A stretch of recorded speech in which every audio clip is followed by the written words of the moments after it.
Vraies Voix Sud Radio, le grand débat du jour. Je pense qu'il faut taper très fort. Et donc j'ai décidé quelque chose de tout à fait original, que personne n'a fait depuis plus de 50 ans dans notre pays. On va mettre les 100 plus gros narcotrafiquants, les mettre dans une prison. Écoutez, c'est intéressant. C'est vrai qu'on peut se dire que ça ressemble à une opération de communication. D'abord, il va falloir les choisir. Je ne sais pas lesquels on va choisir. On sait très bien que la plupart des narcotrafiquants, ils sont sous nos yeux. Donc nous allons prendre d'abord une prison française, on va la vider des personnes qui y sont, et on y mettra, puisqu'on l'aura totalement isolée, totalement sécurisée, avec des agents pénitentiaires particulièrement formés. À partir du moment où vous les mettez dans une même prison, il y a plusieurs problèmes. Soit il y a un bain de sang dans la prison. La deuxième solution, ils profitent de cette promiscuité, du fait d'être tous ensemble pour former peut-être le plus grand cartel de demain. Gérald Darmanin veut frapper fort donc contre le trafic de drogue. Il entend vider les prisons pour isoler les 100 plus gros narcotrafiquants. Les gardes des Sceaux entend mettre en place une prison haute sécurité dès l'été prochain. Alors parlons vrai, est-ce une mesure faisable à aussi court terme quand on connaît les délais de construction d'une prison? Et à cette question, peut-on réellement sécuriser une prison réservée aux 100 plus gros narcotrafiquants? Vous dites oui à 56%, vous voulez réagir, le 0826 300 300. Et notre invité pour en parler, Wilfried Fonck, est avec nous, secrétaire national du syndicat pénitentiaire UFAP-UNSA. Merci d'avoir accepté notre invitation. Bonsoir. Philippe Bilger. Contrairement à certaines des interventions qu'on vient d'entendre, je vais être résolument optimiste. D'abord parce que remarquablement questionné hier soir par Darius Rochebain, le garde des Sceaux a continué dans cette veine que j'aime beaucoup par rapport aux prédécesseurs d'un pragmatisme intelligent. Et sur le problème qui intéresse légitimement Sud Radio, je crois que c'est tout à fait faisable. Il a expliqué comment il va faire. Il va dégager une prison. Il a le choix entre deux. Il n'a pas encore résolu laquelle il choisira. Il fera en sorte qu'elle ressemble à ces quartiers qui ont permis, en prison du moins, de rendre le terrorisme inoffensif. Ça sera prêt pour le mois de juin. Je n'ai aucune raison de douter de la faisabilité, en plus d'une excellente idée. Françoise Legois. Moi, je suis d'accord. Je ne suis pas une adepte de Gérald Darmanin, mais je ne suis pas une spécialiste non plus des prisons et du narcotrafic, mais il me semble quand même que je manie le concept de bon sens avec beaucoup, de précaution. Il me semble que, en tout cas sur le papier, ça m'a l'air, à condition bien sûr que les personnels, mais ça on le verra avec Wilfried, à condition que les personnels soient formés, soient équipés de la manière suffisante, il me semble assez judicieux de regrouper tout le monde dans un même, mettre tous les œufs dans le même panier. Moi, pour mieux les surveiller, empêcher évidemment qu'ils se connectent entre eux pour former un grand cartel. Moi, je pense que c'est plutôt bien, mais avec ma limite. On parle des 100 plus gros narcotrafiquants, c'est bien. Moi, je me dis juste qu'il manque entre 4 et 10 000 places de prison, vous le direz. Mais le problème, on en revient à l'immobilier, qui est mon cœur de métier, c'est que personne n'en veut sur son territoire, c'est qu'on n'arrive pas à bâtir, c'est la ZAN, donc il va manquer des places. Et le second, c'est la mère de famille qui vous parle. Nos enfants, aujourd'hui, moi j'ai un ami policier qui a un mois a constaté la mort d'un gamin de 2005 à la kétamine. J'ai lu le livre d'une journaliste politique qui a écrit Les battements cœur du colibri, où des gamins, nos gamins, aujourd'hui meurent malgré tout de kétamine, ils meurent d'ecstasy dans les soirées, et qu'il n'y a rien. Tous les parents que je connais, allez voir quelqu'un pour dire mon fils prend du cannabis, de la kétamine, il ne se passe rien. Donc en fait, il y a des grands narcotrafiquants parce qu'il y a des petits consommateurs, et s'il n'y a pas une politique générale de la drogue, on a quand même un député, Andy Karba, qui a cramé 20 000 euros d'argent public pour acheter de la kétamine à des mineurs pour aller à des soirées Chemset. C'est encore député. Parce qu'il est addicté, donc en réalité, totalement, il est malade, on ne peut pas faire ça et tolérer ça, et derrière parler que des gros. Il y a une politique générale de la drogue, oui, il faut s'en saisir, mais si Gérald Darmanin veut faire maintenant comme Bukele, le président du Salvador, avec des grandes prisons très dures, pourquoi pas? Ça a marché là-bas, que ça marche chez nous. Allez, Wilfried Fonck, après la fougue de Bérangère Dubu, secrétaire national du syndicat pénitentiaire UFAP-UNSA, lorsque vous entendez ça, alors on imagine forcément presque une garnison autour de ça. Mais est-ce que ça veut dire que aujourd'hui les agences sont formées pour ça? Alors, il faut reprendre un peu les choses dans l'ordre. On a vu sur Marseille que les narcotrafiquants étaient capables d'aller aujourd'hui menacer des personnels. Ouais. Là, c'est des choses qui sont sorties en fait dans les médias. On a eu la directrice. La directrice complète. Voilà, effectivement. On a eu récemment sur une prison parisienne un personnel qui aussi a eu la visite de délinquants chez lui, où il a été menacé, lui et sa femme, pour qu'ils soient un peu plus, on va dire, compatissants concernant le traitement d'un d'un détenu qui était à l'isolement. Donc on a pris conscience tous de cette capacité de nuisance de ces trafiquants. Alors aujourd'hui, les 100 plus dangereux, pourquoi pas, mais j'ai envie de dire, il ne faut pas se limiter uniquement à ça. Aujourd'hui, le ministre de la Justice a validé quelque part notre revendication historique de 1992, qui est de créer des établissements spécialisés pour une prise en charge adaptée des détenus en fonction du profil qu'ils ont, avec derrière que ce soit de la sécurité si c'est nécessaire ou de la réinsertion quand on peut, et de mettre le paquet sur l'un ou sur l'autre. Derrière, il faut aller au-delà des narcotrafiquants. Mais la question que, permettez, on imagine qu'on va transformer une centrale, c'est-à-dire théoriquement les prisons les plus sécurisées, où il y a les délinquants les plus dangereux. Mais le problème dans les centrales, j'ai travaillé en carcéral à l'époque, les détenus avaient la clé de leur cellule. Si là, c'est pour qu'ils puissent faire des réunions dans la cour de la prison, ça va peut-être pas servir à grand-chose. Ou alors, il faut faire carrément une nouvelle prison, mais type à l'américaine, type à DX-Florence, où ils ne se parlent pas. Oui. Parce que sinon, c'est complètement fou. Alors, de toute façon, on sait que pour construire une prison, d'ici au mois de juin, c'est impossible. Donc, effectivement, l'idée de prendre une structure qui existe... quelque part, elle s'impose à elle-même. D'un autre côté, on a aujourd'hui 2 maisons centrales, qui sont celle de Condé et celle de Vendin-le-Vieil, et qui, quelque part, pourraient correspondre en termes de profil d'établissement pour accueillir et mettre en œuvre ce type de mesures. Derrière, ça va nécessiter fatalement quelques petits réajustements, mais en termes de sécurité, aujourd'hui, elle dispose déjà d'équipements qui sont quand même plutôt bien fournis. D'un autre côté, après, c'est comment on gère la population pénale qu'on va y mettre, et notamment ces fameux 100 narcotrafiquants réputés les plus dangereux. C'est-à-dire, est-ce qu'on continue sur un régime de détention ordinaire, c'est-à-dire qu'ils vont pouvoir bénéficier d'activités comme les autres, de promenades, etc., ou est-ce qu'à un moment donné, et là, il va falloir légiférer d'une manière ou d'une autre, est-ce qu'on part sur un régime de détention dérogatoire à ce que préconise le code de procédure pénale ou le code pénitentiaire aujourd'hui?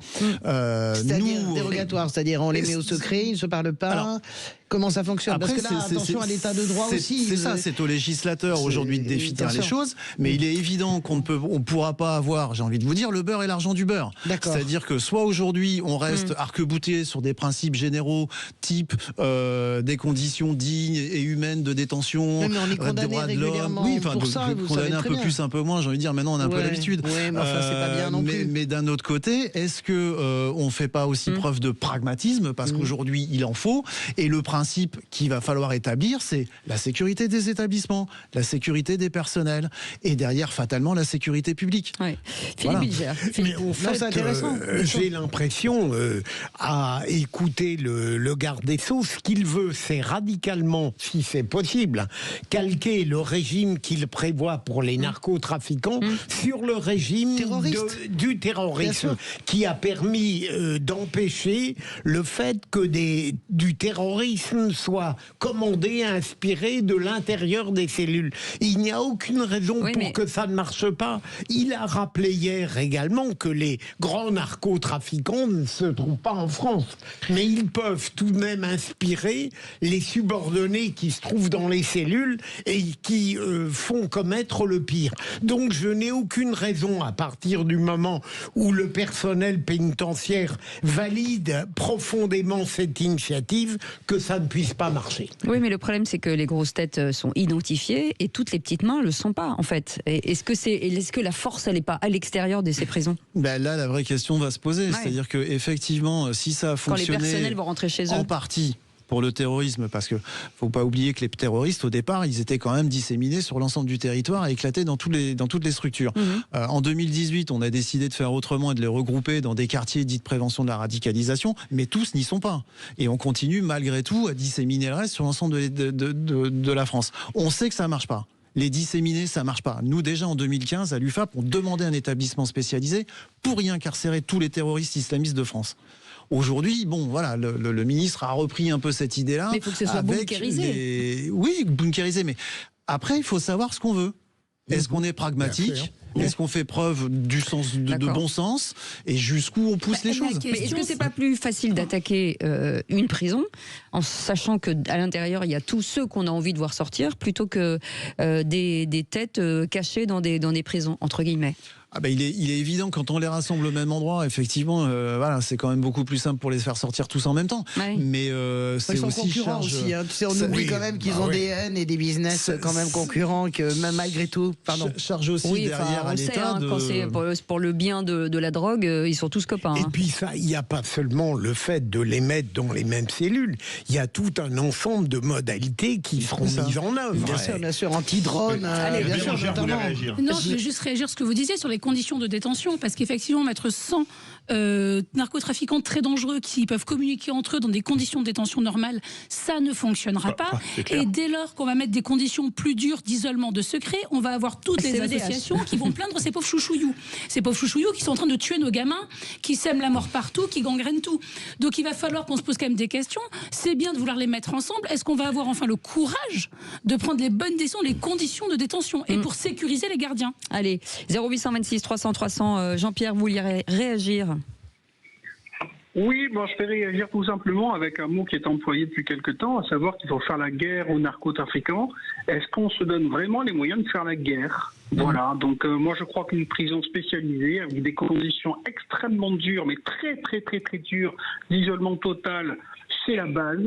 Qu'il va falloir faire voter des lois, un peu comme on a fait pour Notre-Dame de Paris, pour construire des prisons rapidement. Et il va falloir contourner tous les obstacles administratifs. Et puis franchement, la législation qui considère que chaque détenu doit être traité comme ci, comme ça, etc., va falloir un peu s'asseoir dessus concernant les narcotrafiquants. Alors là, ça fait beaucoup de demandes. Là, il y a l'état de droit quand même. Non, mais déjà, il faut sortir de la CEDH dans ces cas-là, Wilfried Fonck. Oui, on ne sortira pas de la CEDH. Donc on ne peut pas le faire alors. Mais si, on peut le faire. La Cour européenne des droits de l'homme. C'est pour ça qu'aujourd'hui, ça va être, qu'on le veuille ou non, un travail d'équilibriste. C'est-à-dire qu'il va falloir trouver le juste milieu entre effectivement des niveaux de sécurité très élevés et en même temps l'application, on va dire, de régime de détention ordinaire, puisque pour le moment, on y est toujours tant qu'on n'est pas rentré dans du dérogatoire. Et du courage mais c'est bien ce que disait Philippe, en fait. Les gens qui ne se parlent pas ne sont pas forcément à l'isolement. Tu comprends ce que je veux dire? Les gens qui ne se parlent pas entre eux ne sont pas forcément à l'isolement comme on imagine à l'isolement dans les films américains, tout seul dans ta tanière. Donc on peut quand même avoir des... Ça devient, comment dirais-je... On peut imaginer qu'ils aient des cours, des rencontres, des parloirs, mais sans sans pouvoir communiquer, des cours presque en solitaire en réalité. Dans ces cas-là, les parloirs, faut pas qu'ils puissent amener des téléphones portables, de la drogue, etc. non plus. Mais bien sûr, dans ces cas-là, ce que vous faites, c'est de l'isolement. Attendez, vous parlez tous en même temps. Dans ces cas-là, ce que vous faites, c'est de l'isolement. Et l'isolement, c'est une procédure administrative bien spécifique. Je suis d'accord avec vous. Voilà, avec des obligations pour l'administration pénitentiaire de renouveler avec une périodicité particulière, de motiver en droit et en fait, et que ces motivations, notamment de fait, soient réactualisées à chaque renouvellement. C'est quoi les 100 plus gros narcotrafiquants? Sur quelle base, en fait? Je ne sais pas. Aujourd'hui, a priori, c'est un travail qui a été effectué, d'après ce qu'on peut entendre, conjointement par la police, la gendarmerie et le service national du renseignement pénitentiaire. Donc nous, on n'a pas eu communication de cette liste, bien évidemment, en tant que représentant des personnels. On attend de voir, voilà, ce que ça va donner en termes de profilage. Alors. Mais comment on fait c'est comme si aujourd'hui on nous demandait les 100 détenus les plus dangereux. Entre maintenant où vous faites l'annonce et entre le moment où ça va être mis en place, pour que tous ces gens n'aient pas la possibilité de parler à l'extérieur. C'est ça aussi le...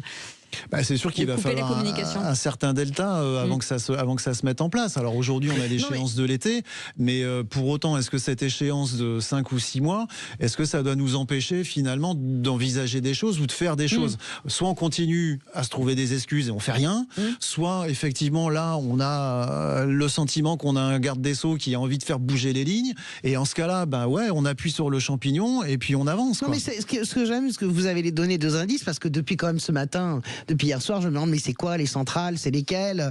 On a tous envie de savoir. Vous avez donné 2 indices en réalité. Par déduction, est-ce que c'est Condé ou par déduction? C'est vous qui connaissez les établissements, c'est pas moi. Effectivement, c'est les 2 établissements qui nous viennent en tête. Parce Condé, c'est où est-ce que c'est? Condé, c'est dans l'Orne, du côté du Mans, là. D'accord. Et puis Vendin-le-Vieil, dans le Pas-de-Calais. Donc, s'appeler Condé pour un truc de flic, c'est bien, je trouve.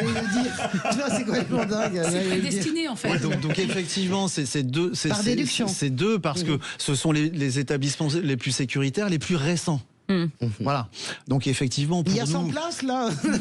Non, il y a je suis suffisamment de curieux, place, oui. Mais alors après, on peut effectivement envisager d'autres structures. Nous, on avait aussi pensé au centre pénitentiaire de Moulins-Isère dans l'Allier, qui pourrait aussi correspondre quelque part un peu à ce qu'on veut y faire. Mais ça demanderait aussi budgétairement un gros effort parce qu'il y a des travaux à y effectuer pour pouvoir sécuriser encore un peu plus ces places. On va perdre des places de prison parce que je suppose que ces 100 personnes qu'on va mettre comme ça, on va prendre plus de place que quand on met des gens normaux.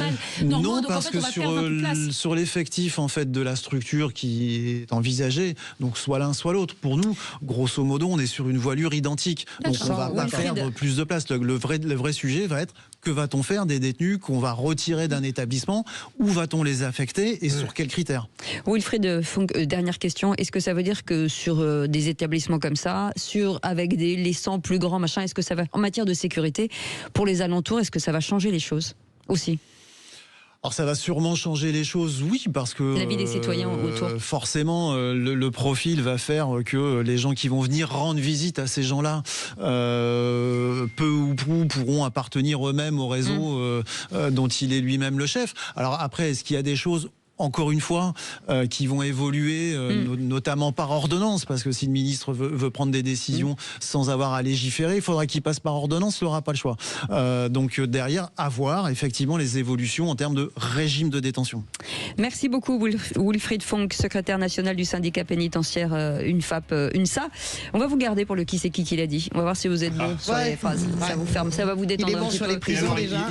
Il est interdit de tricher, je vous le dis tout de suite. Celui qui triche part en prison directement avec notre ami Wilfried Funk. Oui, mais Philippe Bilger, vous êtes mal. Ça va être Wilfried triche. Moi, je veux bien le déposer, mais je lui garantis pas une cellule individuelle. On a le nom des les 100 plus grands tricheurs au qui c'est qui l'a dit. Alors il y a les 99, c'est Philippe Bilger. À tout de suite.